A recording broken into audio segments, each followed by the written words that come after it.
সুপ্রিয় দর্শক, আপনাদের সামনে আজকে একটি গুরুত্বপূর্ণ বিষয় নিয়ে আলোচনা করার জন্য উপস্থিত হয়েছি। আর বিষয়টি হলো মধ্যস্বত্বভোগীদের হাত থেকে অসহায় কৃষকদের বাঁচাতে হবে। সুপ্রিয় দর্শক, এই বিষয়ে যাবার আগে আপনাদেরকে কিছু তথ্য জানিয়ে রাখি যে সামনেই কোরবানির ঈদ, যেটাকে আমরা কোরবানি ঈদ হিসাবে ধর্মীয় ভাবগাম্ভীর্যের মধ্য দিয়ে যথাযথভাবে পালন করার চেষ্টা করে থাকি। কিন্তু এই ঈদকে সামনে রেখে ইতিমধ্যে বিভিন্ন নিত্যপণ্যের দাম হু হু করে বাড়তে শুরু করেছে। যেমনটি ঈদের পূর্ব মুহূর্তে আমাদের বেশি ওই সময়টাতে প্রয়োজন হয় সেটা হচ্ছে পেঁয়াজ এবং রসুন। ইতিমধ্যে পেঁয়াজ এবং রসুনের দাম অলরেডি 10 টাকা থেকে 15 টাকা এবং রসুনের দামও সেক্ষেত্রে কোনো কোনো ক্ষেত্রে 20 টাকা কিংবা 25 টাকা বেশি দরে বিক্রি হচ্ছে।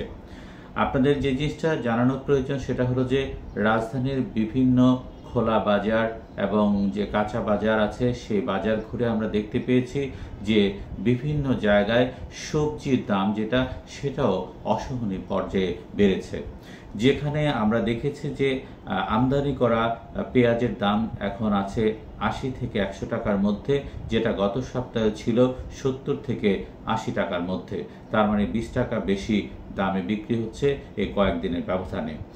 আর কাঁচা সবজির ক্ষেত্রে দেখা যাচ্ছে সেটা হলো যে আলু 55 থেকে 60 টাকায় বিক্রি হচ্ছে, আর কচুরলতি 60 টাকায় বিক্রি হচ্ছে প্রতি কেজি, কচুমুখী প্রতি কেজি বিক্রি হচ্ছে 80 থেকে 90 টাকায়, আর শসা বিক্রি হচ্ছে 60 থেকে 70 টাকার মধ্যে, কাঁচামরিচ 150 থেকে 160 টাকা, বেগুনের কেজি আমরা বাজার ভেদে দেখেছি 60 থেকে 70 টাকার মধ্যে বিক্রি হচ্ছে, পটল বিক্রি হচ্ছে 60 টাকায়, চিচিঙ্গা বিক্রি হচ্ছে 60 টাকায়, আর টমেটো বিক্রি হচ্ছে 60 থেকে 70 টাকার মধ্যে। এই যে দাম বেড়ে যাওয়ার যে প্রবণতা, এই বিষয়টি নিয়ে আমরা ব্যবসায়ীদের সঙ্গে আলাপ করেছি। তারা বলেছেন এই সাম্প্রতিক ঘূর্ণিঝড় এবং অতিরিক্ত গরমের কারণে ট্রান্সপোর্টের মাধ্যমে বিভিন্ন জায়গা থেকে পণ্য আনা নেওয়া করা যাচ্ছে না এবং এক্ষেত্রে সমস্যার কারণে বাজারে সরবরাহ কম এবং এ কারণে নিত্যপণ্যের দাম কিছুটা বাড়ছে, সবজির দাম কিছুটা বাড়ছে। কিন্তু আমরা যখন কৃষক পর্যায়ে যাই, আমরা আমাদের প্রতিষ্ঠানের বিভিন্ন জেলা প্রতিনিধির মাধ্যমে বিভিন্ন জেলার প্রান্তিক কৃষক যারা সরাসরি উৎপাদনের সঙ্গে জড়িত তাদের অনেকের সঙ্গে কথা বলেছি। তারা কিন্তু সেই দামটি পাচ্ছে না। যেমন আমরা একটা উদাহরণ দিচ্ছি, সেটা হলো যে কচুরলতি আমরা 60 টাকা কেজিতে এখানে বিক্রি করছি, সেই কচু ব্যবসায়ী একজন নরসিংদীর, তার নাম হচ্ছে আনিসুর রহমান। আমাদের প্রতিনিধি তার সঙ্গে কথা বলেছেন। সেই কচুরলতি সেখান থেকে তার কাছ থেকে প্রতি কেজি কেনা হয়েছে 20 টাকা দামে। তো এখন প্রশ্ন হলো, যদিও মধ্যস্বত্বভোগীরা সেই প্রান্তিক কৃষক থেকে জিনিসপত্র কিনে, নিত্যপণ্য কিনে বাজারে সরবরাহ করে থাকেন, তাদের খরচ বলতে যে ট্রান্সপোর্ট খরচ এবং মজুরি বাবদ যারা ওখান থেকে লোড আনলোড করেন তাদের খরচ। আমাদের প্রশ্ন হলো, সেই খরচ কি কৃষক থেকে 20 টাকা থেকে কেনার যে পণ্য সেই কচুরলতি সেটা কি 60 টাকা গিয়ে পড়বে? এছাড়াও আমরা দেখছি যে শসা কেজি এখানে বিক্রি হচ্ছে বাজারগুলোতে 60 থেকে 70 টাকা। আমরা সবজির বিভিন্ন এলাকায় যে সকল জায়গায় শসার উৎপাদন বেশি হয় সে সকল জেলা প্রতিনিধিরা সরেজমিনে গিয়ে তদন্ত করে দেখেছেন, কৃষকদের সঙ্গে কথা বলে দেখেছেন, তাদের থেকে শসা কেনা হচ্ছে 25 থেকে 30 টাকায়। তাহলে 25 থেকে 30 টাকার শসা সেই বাজারে ঢাকায় এসে হয়ে যাচ্ছে 60 থেকে 70 টাকা। এটা কি করে সম্ভব? এছাড়াও আমরা যেটা দেখেছি, টমেটো এখানে আমাদের বিক্রি হচ্ছে প্রায় 70 টাকায়, অনেক ক্ষেত্রে 65 টাকা। ছোট একটু টমেটো যদি হয়ে থাকে ছোট আকারে, তাহলে সেটা 65 টাকা বিক্রি হচ্ছে।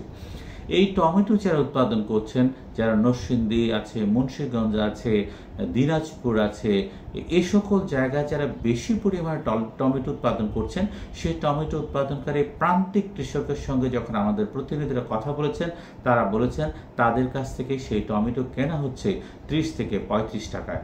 তাহলে 35 টাকার টমেটো 70 টাকা ঢাকায় এসে কি করে হয়ে যায়? এখন আমাদের প্রশ্ন হলো, প্রান্তিক কৃষক তাদের উৎপাদনের উপর ভিত্তি করে দেশের সাধারণ মানুষ যে নিত্যপণ্য পেয়ে থাকে প্রান্তিক কৃষকরা এই ক্ষেত্রে সম্পূর্ণরূপে বঞ্চিত হচ্ছে এবং তাদের যে উৎপাদনের ন্যায্য মূল্য সেটা নিশ্চিত করার জন্য সরকারকে যথাযথ পদক্ষেপ নিতে হবে। সেই সঙ্গে যারা মধ্যস্বত্বভোগী এবং ফড়িয়ারা যারা কৃষককে ঠকে অল্প অর্ধেকেরও কম দামে যে নিত্যপণ্য কাঁচা সবজি ক্রয় করে শুধু ট্রান্সপোর্ট ব্যবহার করে লোড আনলোডের জন্য কিছু শ্রমিক ব্যবহার করে তারা বাজারে এসে ডাবল দামে এবং দ্বিগুণেরও বেশি দামে বিক্রি করছে কোনো কোনো ক্ষেত্রে, তাদের বিরুদ্ধে ব্যবস্থা নিতে হবে। কারণ আমাদেরকে মনে রাখতে হবে দুটো শ্রেণীকে বাঁচাতে হলে এদের বিরুদ্ধে ব্যবস্থা নেওয়া প্রয়োজন। একটি শ্রেণী হচ্ছে প্রান্তিক কৃষক। একটি কথা আছে আমাদের দেশে, কৃষক বাঁচলে সারা দেশ বাঁচবে।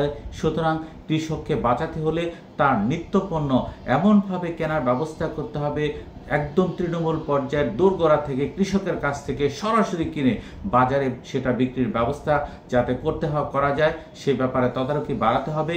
আর মধ্যস্বত্বভোগীদের এই ক্ষেত্রে যদি তাদের সাহায্য গ্রহণ করতেই হয় তাহলে তাদের লভ্যাংশের পরিমাণ বেঁধে দিতে হবে যেন তারা অপরিসীম লভ্যাংশের কারণে এই ভোগান্তির শিকার সাধারণ মানুষ না হন। এই যে মধ্যস্বত্বভোগীদের কারণে কৃষকরা সঠিকভাবে দাম পাচ্ছেন না, আর সাধারণ মানুষ যখন বাজারে গিয়ে জিনিসপত্র কিনতে যাচ্ছেন তাদের কোনোভাবেই সেই নিত্য পণ্যের কেনার ক্ষেত্রে যে বাজেট সেই বাজেট তারা মেলাতে পারছেন না। সুতরাং এখনই প্রয়োজন যে মধ্যস্বত্বভোগীদের লাগাম টেনে ধরতে হবে এবং তাদের ব্যবসায়িক যে পুঁজি এবং তার যে লভ্যাংশ সেই লভ্যাংশের পুঁজি অনুযায়ী লভ্যাংশের একটা নির্ধারিত হার ঠিক করে দিতে হবে, নয়তো তাদের বিরুদ্ধে আইনানুগ ব্যবস্থা সহ প্রয়োজনীয় সব ধরনের ব্যবস্থা করা উচিত বলে আমরা গণমাধ্যমের পক্ষ থেকে মনে করি। সুপ্রিয় দর্শক, আমরা প্রতিদিনই গুরুত্বপূর্ণ বিভিন্ন বিষয় নিয়ে আলোচনা করে থাকি।